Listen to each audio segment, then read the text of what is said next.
Welcome to the show. For all those who watch on YouTube, please take a moment and click the subscribe button and click the bell for notifications. Please like this episode and share it on your social media. I'm your host, Larry Ferguson, and today on Mr. Nashville Talks, Dolly Parton. So what we do, just don't play footsies. Oh, now I want that on camera. They say you should never meet your heroes. Well, I can honestly tell you that's not true, because every time I've worked or met with Dolly, I just love her even more. We talk about many things during this interview, including Dolly's new book and album, Run, Rose, Run.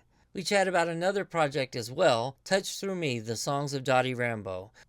Dottie Rambo was the queen of gospel music and like a second mom to me and a longtime friend of Dolly's. And that project will come out later this year. So sit back, take your shoes off, and enjoy our time with Dolly. Well, I'm not only with the queen of country music today. We are with someone who's a real-life superhero. She helped so many people, save so many lives in this pandemic, and we're going to talk about how she did that and so many other things. And I'm so honored to have you. I'm at your place, so it's so good to be here with you. Well, it's always good to see you. Yeah, we're down here in my office complex where we have our own little rehearsal hall, studio, and recording booth, so I can kind of do everything from here. But we was happy you wanted to come here and do it. Oh, yeah, I'd love that. Great. And she smells great. And good.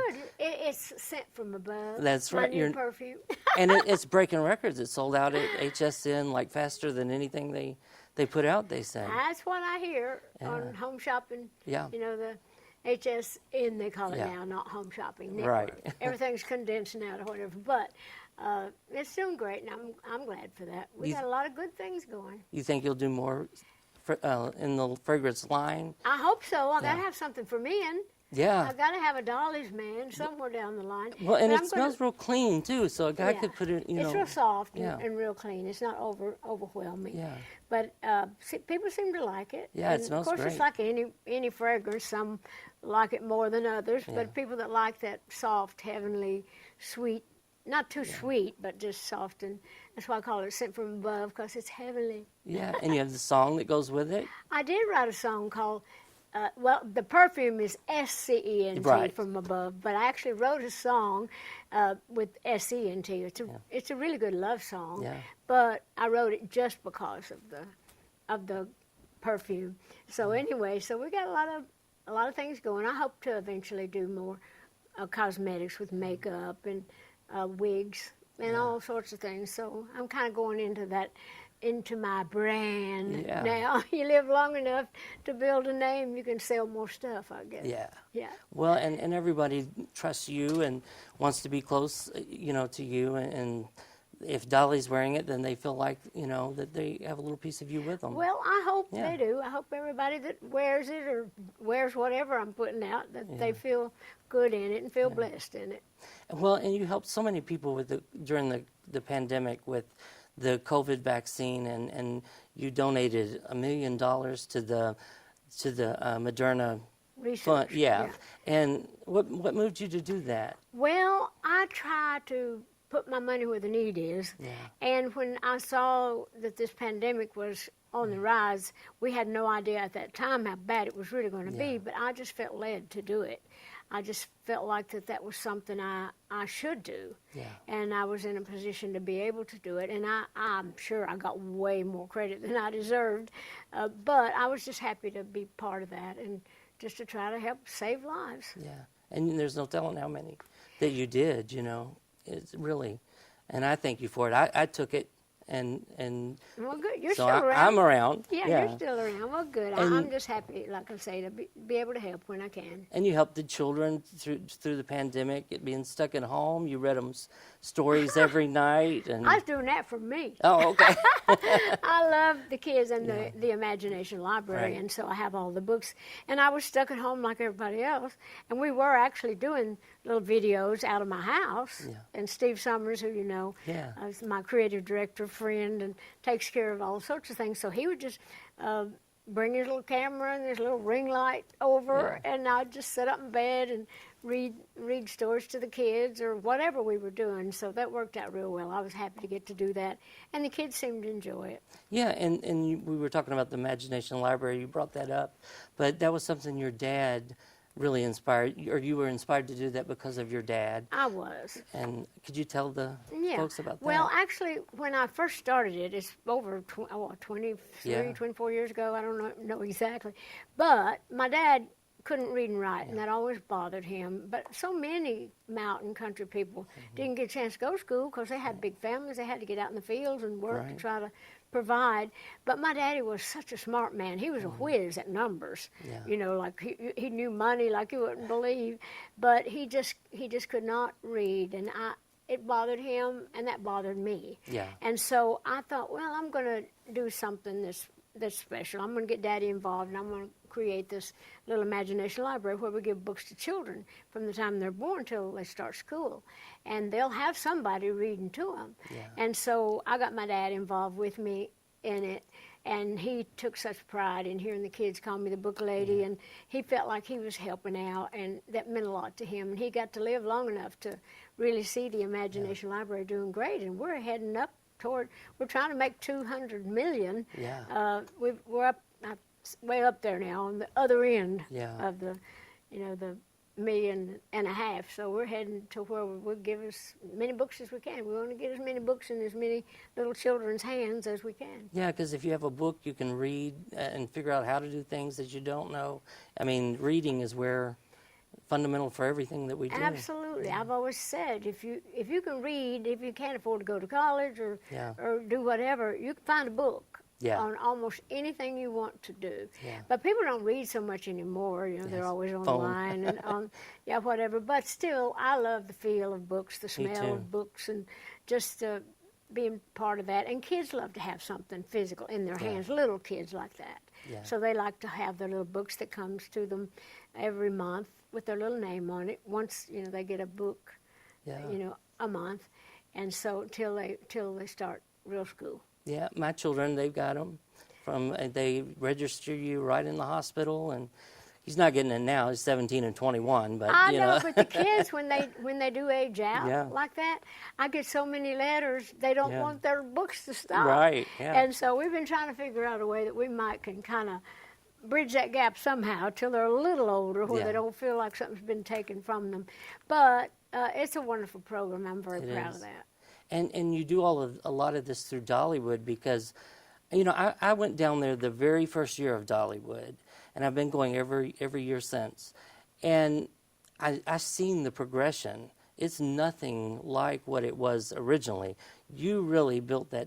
I know you don't like to take credit for everything, but you really built an empire down there and then everybody else kind of flocked to it as well and saw how profitable it can be to be down there, and it helped a lot of people, with education, and you helped build a hospital down there and so many things, and you don't really brag about it or anything like that. You are a pretty modest person. Well, I like to talk about some of the good things about it, and I'm in business with the Hershon family, wonderful Christian group of people, and so they're honest and they're decent, and they've been in that amusement theme park business for years, and I try to go in business with people that know more about a situation than I do. I come up with all these big ideas, but they've been doing that forever.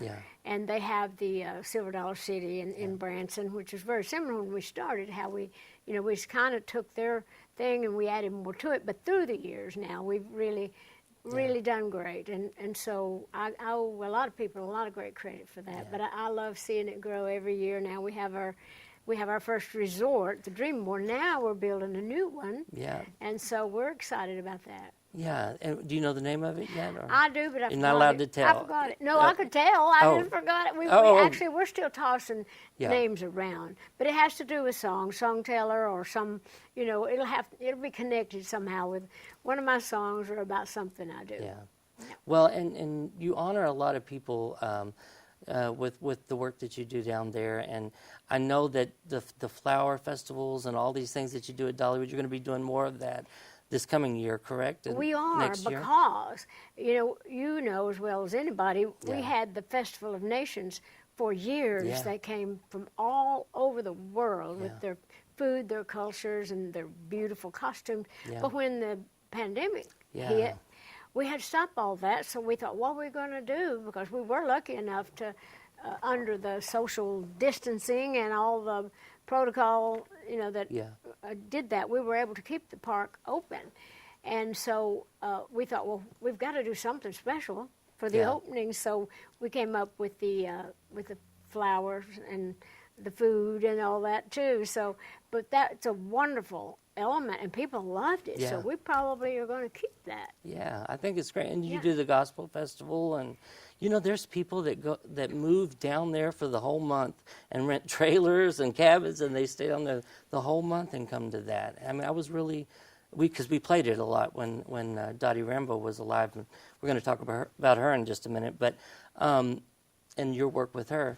But it just really shocked me at how they just moved in. They enjoyed it that much. Oh, they do, because people love it. We have wonderful festivals. Yes, we have from time we open, and then through the summer, and then we have the wonderful Bluegrass Barbecue Festival, and the Christmas deal. That's huge. Yeah. In fact, we make almost as much money during our Christmas season as we do all year on the park. It's amazing. That's what when we were there, one of the cash register lady, she said, when Dolly's movie, Coat of Many Colors, was on one night, the next day, and it's been a madhouse ever since. They said, it's been great. But we have great Christmas. people that know how to market and know how to make the most of everything. So when I do things, it's like in the movies, do a lot of press about anything, it helps bring people in because they're curious about it, and they just want to help out when they know so much of what we do that you touched on before with all the great things we do. I didn't build the hospital. There's a Dolly Parton birthing center there, and I'm involved in trying to do everything I can to help out. Yeah, and we were just talking about your movie, The Coat of Many Colors, when you were a little girl. Do you think that you're any closer to maybe considering doing a movie about your whole career? And Oh, yes. I've been, as you know, talking about doing my Broadway musical, and we were really, really way out ahead, and the COVID hit with that. And then that changed my mind about a whole lot of things. I do intend someday to be on Broadway, but I'm thinking now that I might do my life story as a feature. Yeah. And maybe possibly even a musical. I think it'd be great. And so we're in talks about that. Yeah. Do you have anybody in mind you'd like to play you? No, not now, because it depends on when I get it done. Most of them age out. I've been wanting to do this for years, and the people that I had thought would, because I have to have at least three dollies, really. I have to have a little dolly, would have to have the medium one, and now that I've lived long enough to be older, I might play myself as my old self. I don't know, but anyhow, there's many ways to do it. You can get Billy Bob Thornton to play Porter. I always think that when I see him. You know who would make a great Porter, though, in all seriousness? I haven't approached him about this, but, oh, goodness, what's the guy that does Ace Ventura? Oh, Jim Carrey. Jim Carrey, Jim Carrey. He would, wouldn't he? Yeah, because he's, I know why, I'm old. I was trying to think of his name, but it flashed on me one day. I thought, because he's a great actor. Yeah, he is, He's a crazy comedian, but Porter had a great, crazy fun side to him, too. Right. But he's got that look, and he's got that over-exaggerated, so I thought, well, he might be a good person to play Porter someday. Yeah, I think it would be great. I do. And you had the Christmas on the Square with Netflix, and it won an Emmy.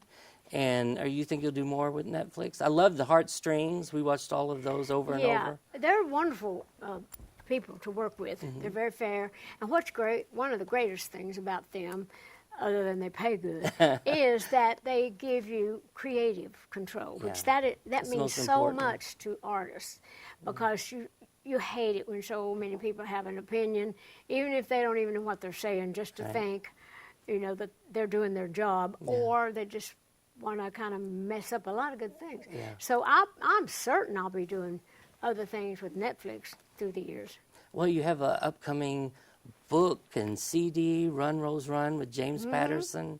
It'll be out next month, and March the 7th. How did that come about?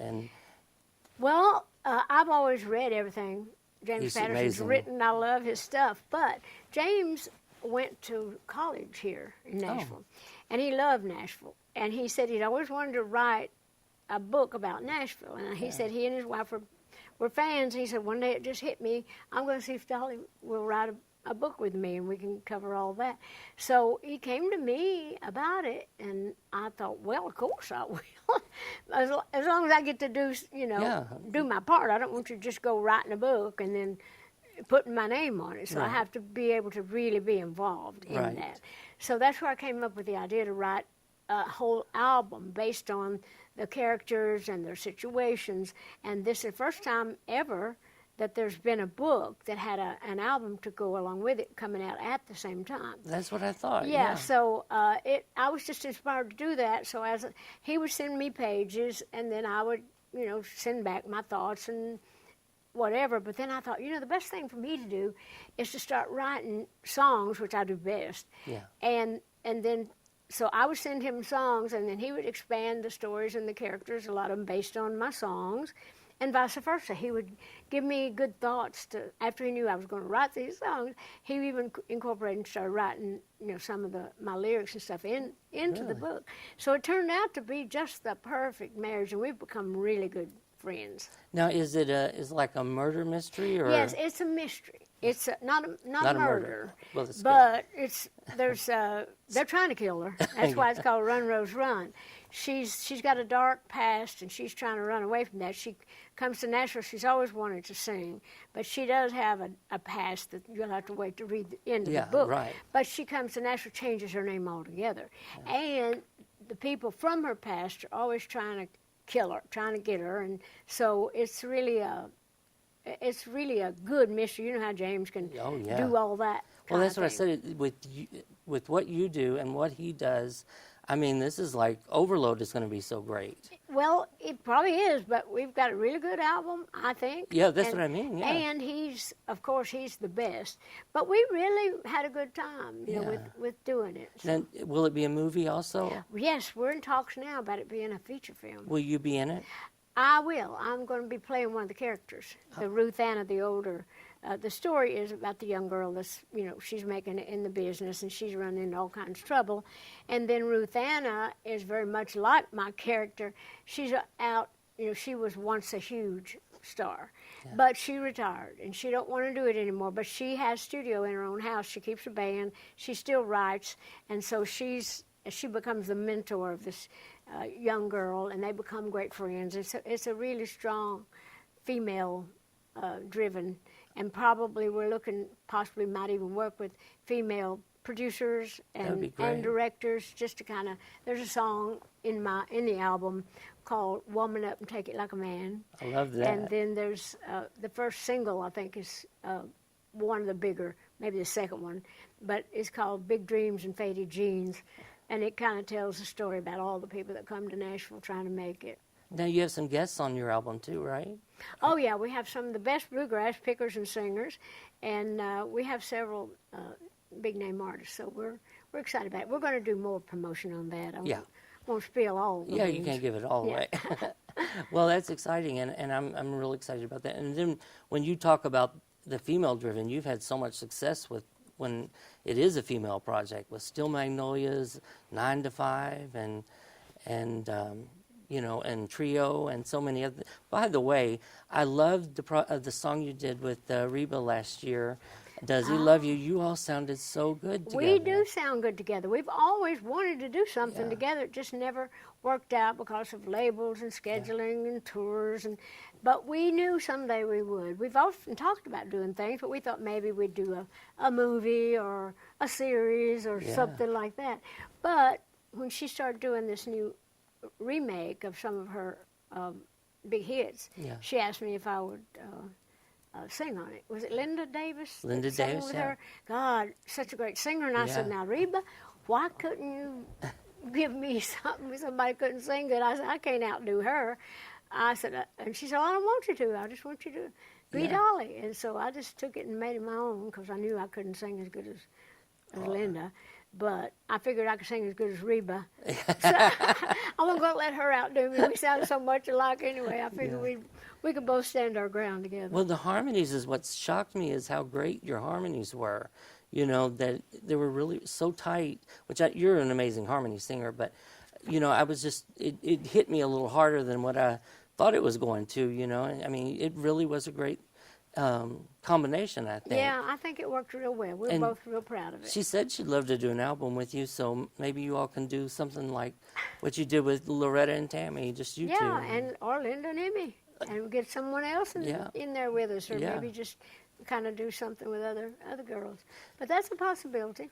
Well, you know, the all these projects that you do, does it start with a song in your head? Because it's so many things. I mean, all of your projects have music involved in them for the most part.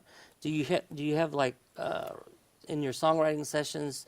Does it strike out to you and you think, you know, I want to do something with this, or do they come to you and say, we want you to write a song for projects? Yeah.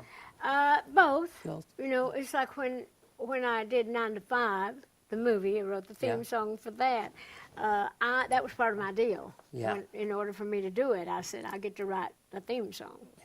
But when I Will Always Love You and The Bodyguard, that had been a hit that was already mine, and then Kevin Costner had loved the song, and the song that they had planned to be that big song had been covered by someone else. A few weeks before the movie was going to come out, so they chose my song. That was just a streak of good luck for me because that just turned out great.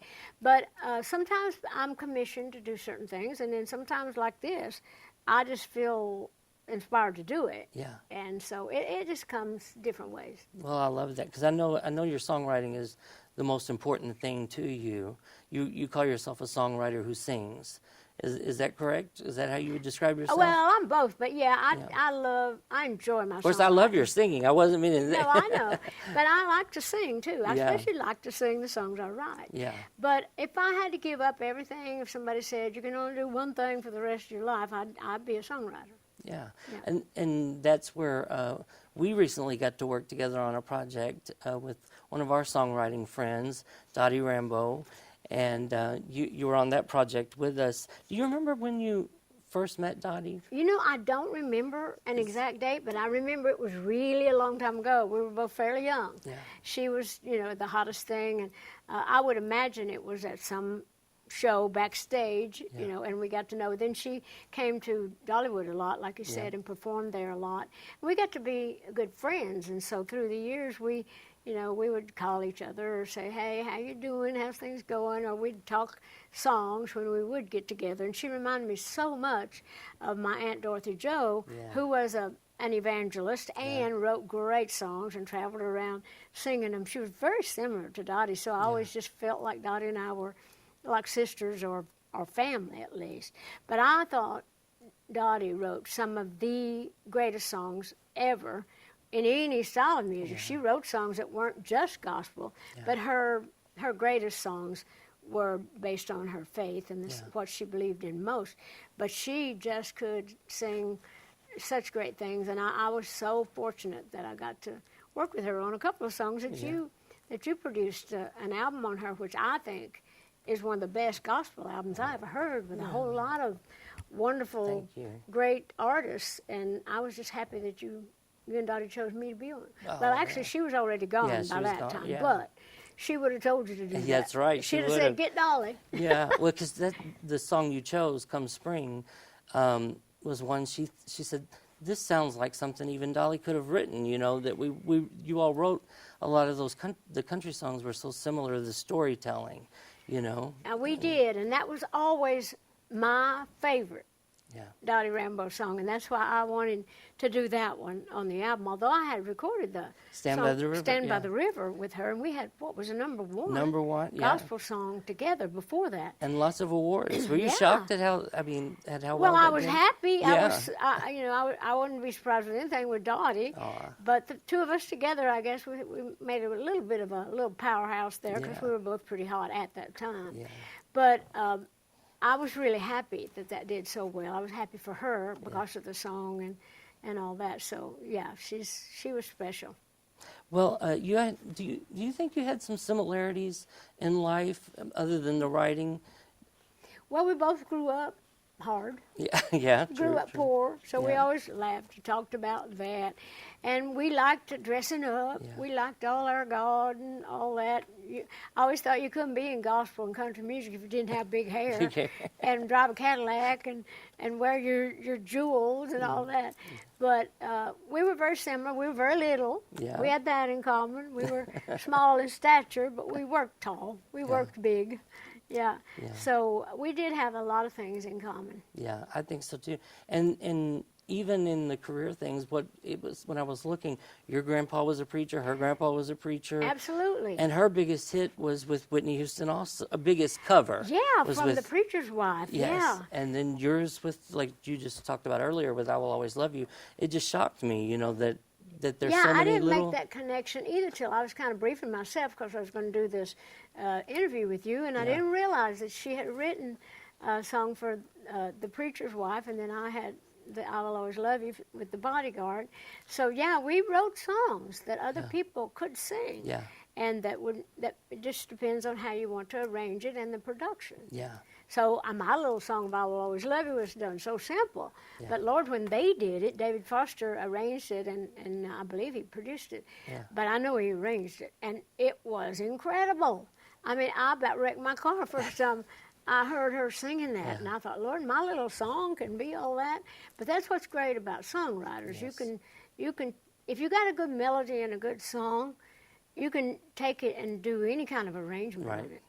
And when they played it at her funeral, oh man, it was... Oh, Whitney, when they picked her coffin up and that went in, I Will Always Love You, I was thinking to myself, that's going to be 2 times that's probably going to happen, because they'll probably do the same thing when I die, you know? Well, hopefully that's a long time after... It will be, but it's going to happen someday. Yeah, I hope I'm before you. I hope I am.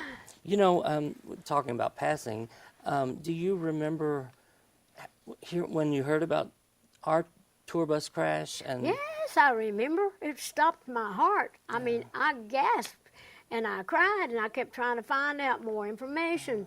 Are they dead? Are they hurt? Are they who all was on there and all that? And when they said Dottie was dead, I mean, that was like somebody telling me my sister was dead. I mean, it was just awful. Yeah, I grieved hard over that. Well, you know how when I came to, you know, several days or whatever later, the chaplain came in and he said, I've got a card for you from Dolly Parton. That's how I found out she passed. I did not know they hadn't told me yet. My God. So you told me. And, I mean, you know, it when I said, so sorry to hear about... Yeah, you sent me a note at the hospital, and they gave it to me. And well, I don't know if that's good or bad. No, it was better good. Coming from me Better than coming from them, you, I yeah. guess. Yeah, well, especially a stranger or somebody, you know. Oh, I did not know that. That's an interesting story. Are you okay now? You still got aches and pains? Yeah. My mind's good. So that's... You think so? Yeah. Well, who told you I'm that? nervous today, so maybe it doesn't sound like that. I'm never nervous joking. when we do this, but with you, I'm very nervous. You're no crazier than you ever was, right? Yeah, no. Okay. I've always been a little half Yeah, well, baked. we have to be crazy. What Willie Nelson said, I may be crazy, but it keeps me from going insane. Yeah, exactly. That's a great line. That is. I wish I'd have written that one. Well, you know, we planted a rose for Dottie at Dollywood, which I thought was so sweet, and you let me be a part of that, and that meant a lot to me because I was in the hospital when they did the funeral, and so that was kind of like my funeral. Yeah, well, that was, because that was a long time later. But I had to do something for Dottie. We had our memorial garden there, so we made a special tribute to her, and I was happy that you were well enough to come be part of that. Well, for those of you that were not at the show and heard me talking about Dottie Rambo, one of our most loved gospel singers, writers, entertainers in the whole business, she was one of my dear friends as well. And for those of you that are not aware, we lost Dottie last year, well, actually just a few months ago, in a bus accident. And of course, we wanted to do something special, as she was a very dear friend of mine and all of our family as well. But I want to bring someone up to help me with this. Larry Ferguson, who was her manager, her dear friend that was always with her no matter what. He's here today. He also got injured very badly in the accident, but he's actually coming along pretty good. Look at the poor guy.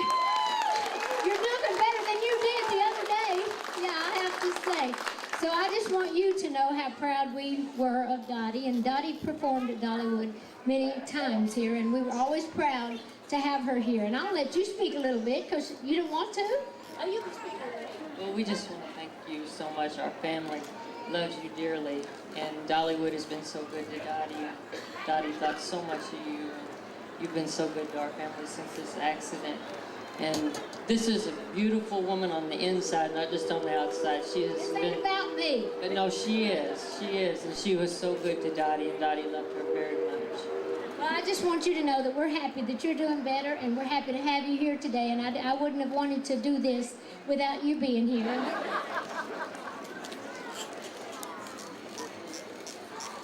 You got it over there? Photo op. Memory of Dottie. She was also a big mouth like me. Those are the things, right? She'd be happy and she'd be proud.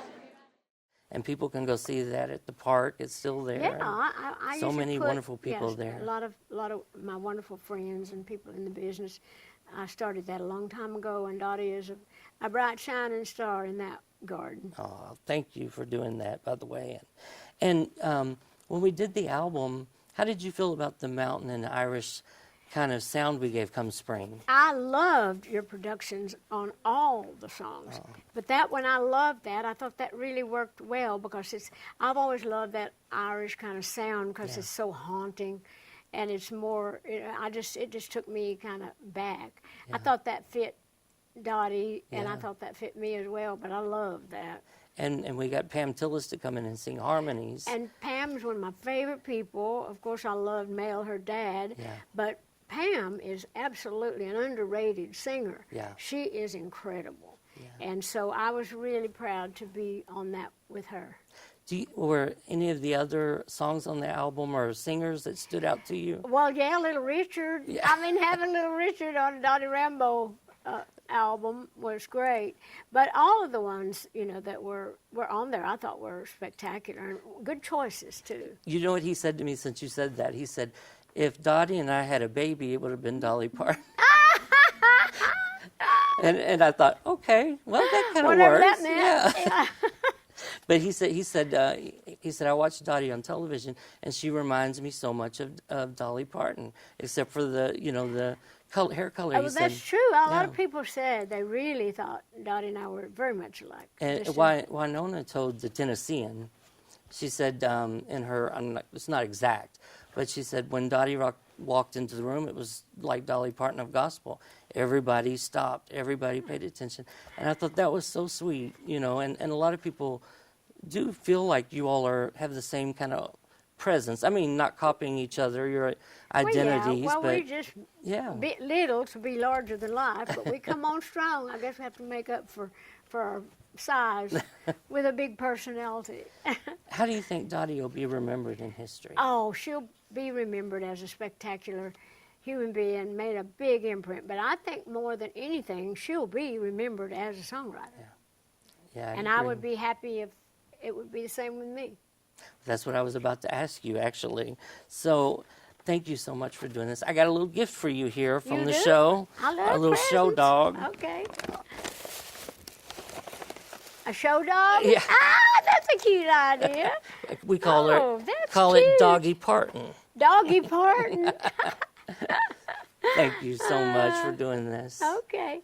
We're actually starting our own line of pet toys and things. Awesome. Doggyparton.com. Yeah, Oh, sure really? do. Oh. We didn't know anything about this, though. No. I just did that being silly. Oh, but, that's I great. thought it But was yeah, cute. we're gonna have a whole line of accessories and things and later on we may even have doggy foods or whatever. Yeah. But we have at Dollywood, we have our little dog pound up there. It's called, what is Doggywood. it? Doggywood. Yeah, Doggywood. I got mixed up with my doggyparton.com. This is great. I may have to use that. in my commercials. Oh, look, yeah, you got me close to your heart. I sure do. Well, I've always had you close to my heart, and you've always been so good to me. You and your boys, I just love you like family. And when they said, would you want to do an interview with Larry, I said, well, of course I want to do an interview. I'm sorry it took me so long to get here. No. But they've got me busy. The day you said you would do it, that was the day COVID hit. I opened the letter, and then I looked up at the news, and I thought, well, this is not happening. Well, not for a while I guess, anyway. God does work in strange does, and mysterious ways, his wonders to perform. So maybe we were supposed to wait a little longer, because now we had a little more time. More to talk a little about. more in depth than we would probably had then. So anyway, it's good to see you always. Good I'm to glad see you're you. hanging in there. So just keep improving and getting better. If you'd like to know more about the album, Touch Through Me, the songs of Dottie Rambo, featuring Dolly Parton, Little Richard, George Jones, Tanya Tucker, Joe Diffie, Sonia Isaacs, Lee Greenwood, David Phelps, Dottie Peoples, Ricky Skaggs, and many, many more, please go to my website, www.mrnashvilletalks.com. Subscribe to our newsletter, and you will be the first one to know when the album is released and be entered into contests and prize giveaways.